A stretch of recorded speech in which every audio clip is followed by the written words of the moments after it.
Hey guys, it's Cthulthu here. So today's the 9th of June 2011, and today I used all of my effigies, well actually almost all of them. I had 116 effigies in total. I've had that many for now 4 weeks, so I haven't been actually looking for effigies in the last 4 weeks. And yeah, I actually ended up using 111 of them, all towards agility obviously, because that's been my main goal all this time, if you already hadn't realised. So yeah. Started about 6-7 months back, probably longer than that. So getting 116 effigies, 116 effigies in 6 months, pretty appalling. But obviously I was doing it at my own pace, regardless of how slow it was, and it was enjoyable, I guess.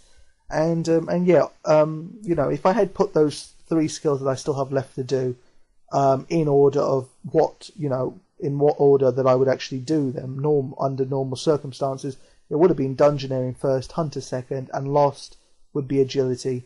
But with effigies, you know, that it turns everything on its head. Instead of having to think of it as you doing agility, I could think of it as myself doing Slayer, something that I actually enjoy.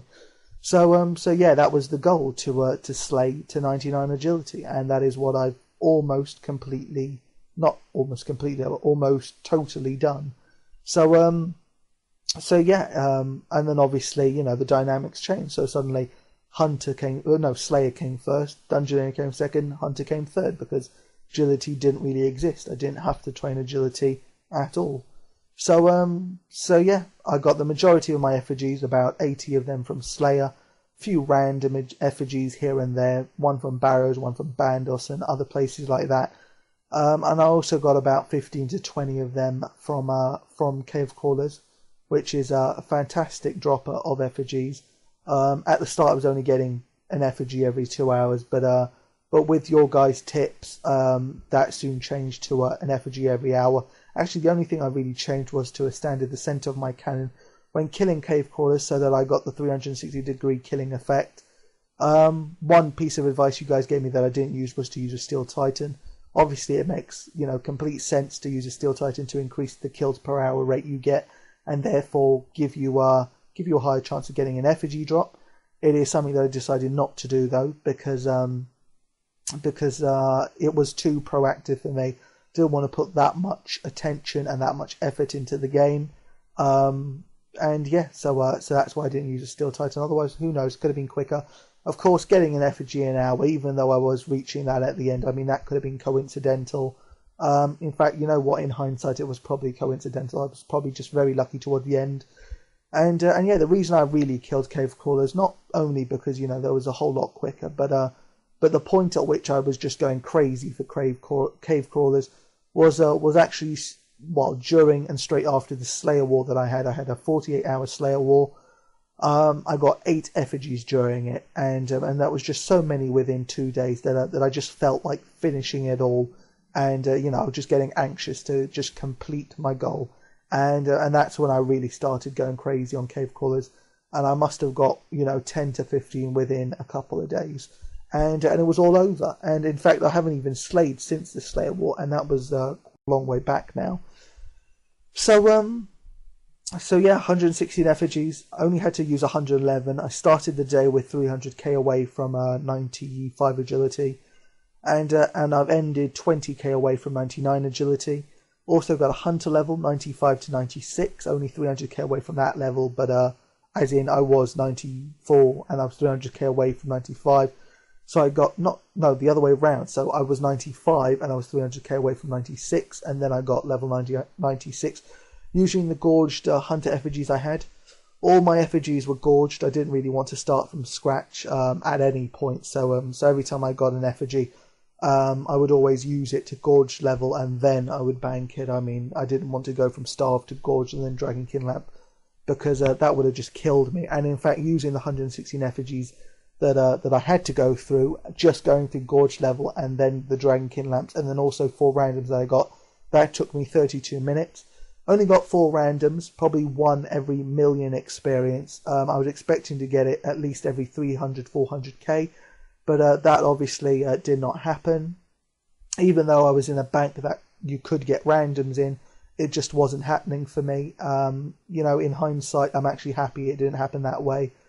I was being told to go to Castle Wars to not get randoms at all, but I wanted to get randoms.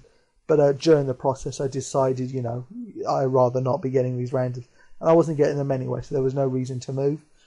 So the reason I did it all at Uglog was because I needed the hunter buff from the hunter pool, which gives you 8 hunter levels, and only needed 2 though. I could have probably used a hunter potion, but what the hell. And yeah, that actually ties in with how the effigies are formatted in my bank. So we had 3 piles, 3 stacks, and they were distinctly separated by random items. Plenty of you noticed and were asking, so I thought I'd just clear that up. But yeah, so starting actually from the bottom stack, because that's how I explain it. So the bottom stack were all gorged hunter effigies. The middle stack were all gorged agility effigies, and the top stack was just random gorged effigies that I didn't need special items for. So obviously for the agility effigies, I needed to use a summer pie. For the hunter effigies, like I said, I had to use Uglog hunter pool. And yeah, the other reason I separated them is because I wanted to use the static agility experience first. Because obviously you want to use your static experience first, because that will never change. Regardless, it will always be 30k agility experience for using a gorged agility effigy. Whereas the Dragonkin lamp, that's a variable experience. That depends on what level you are. So obviously I wanted to make sure that I got the most from my effigy, and therefore using static experience first to level yourself up a bit more, and just therefore also require less effigies towards your next level. Not more effigies, but Dragonkin lamps to your next level. It just ends up with you getting a whole lot more experience. So that's the way that I want to do it, and that's why I had to separate the effigies out. So yeah, I think I've said almost everything. I mean,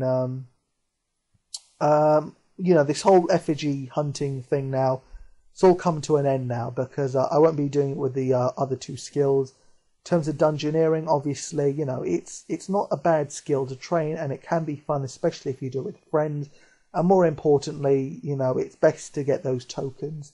So that's why I won't be doing dungeoneering via effigies, because I want those tokens, and it's for the best in the long run. And then there's also hunter, and even though this argument reigns, is true for agility, whereas you could train agility a lot faster than it takes to get effigies to train agility.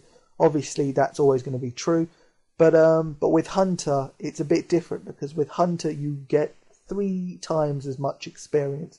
Not 3 times even, 4 to 5 times as much hunter experience an hour.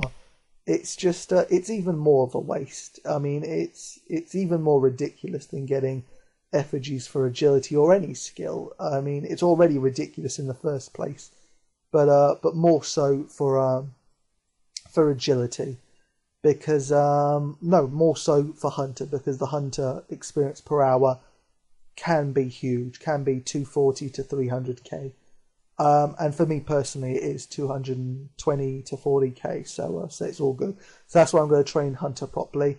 Obviously the effigies that I have left, and any random effigies that I might get, I will put towards hunter, but I won't be proactively looking for effigies. So that's pretty much it. The last thing I really wanted to say is, so like I've already said, 20k to 99 agility. Before I actually started making this video, this recording actually, I didn't have a clue when I would actually get 99 agility, but now I've already decided while making this recording that I will get 99 agility at my next PVM event, and my next PVM event will be Tormented Demons. So before the demon trip, the meeting place will be somewhere different. Well, when I usually make a Tormented Demons trip, we usually meet at Lumbridge Basement, but I might move it to outside Lumbridge at very least. And yeah, I'll get my 99 agility, and then we'll go on to the main event to kill Tormented Demons for many claws, hopefully anyway. Even though I envisage that the drops will be ridiculously small, but trust me, when it comes to killing Tormented Demons in that kind of mass, it is just incredibly fun because it is so chaotic, and yeah, it's a wonderful experience. So you should definitely come for the experience. This is something that I'll announce in a week or two. I don't know when I'm going to actually host the event yet, so it's no details to tell you. Anyway, guys, I'm going to leave it there now. So yeah, thank you for watching. Hopefully you managed to stick by the entire video. I wouldn't be surprised if you fell asleep and got bored or anything like that. But yeah, I'm going to leave it there. So thanks for watching. Until next time, guys. See you around.